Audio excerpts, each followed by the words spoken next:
Salamu alaikum. Kabla ya kujibu je, mashia walikuwepo zama ya bwana mtume, tunauliza je, wasuni walikuwepo zama ya bwana mtume pia ama hawakuwepo? Sisi kwa upande ya wasuni walikuwepo, sio my place kujibu, watajibu wenyewe. Lakini kwa upande ya mashia walikuwepo, na mwenye alitamka hiyo jina ya mashia ni bwana mtume Muhammad sallallahu alayhi wa alihi wasallam.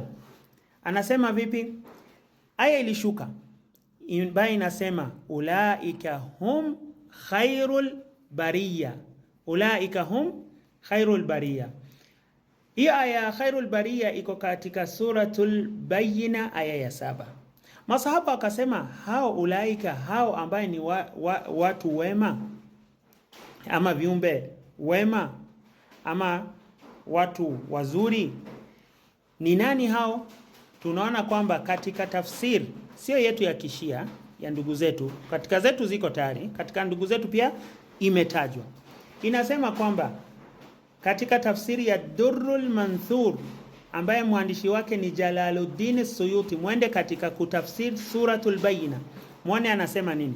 Anasema kwamba hiyo sura imepokelewa riwaya Ibn Abbas, Ibn Asakir na Jabir ibn Abdullah, ambaye wote wanasema baada ya kuwa mtume aliulizwa ulaika hum khairul bariya ni nani, bwana mtume akasema, akaashiria kwa upande ya Imam Ali, akasema nini? Ulaika hum khairul bariya ni nani?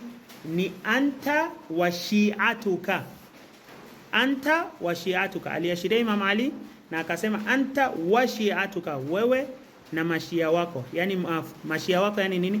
Wafuasi wako ndio viumbe bora. Hiyo ni tafsiri ya ndugu zetu na imetajwa kwa Qur'ani na bwana mtume ametaja.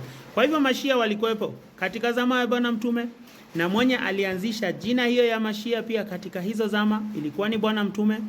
Sisi tujaanza kuleta jina kipya, ni kitu kipo na maana yake tunaielewa ni kwamba ni wafuasi. Wassalamu alaikum.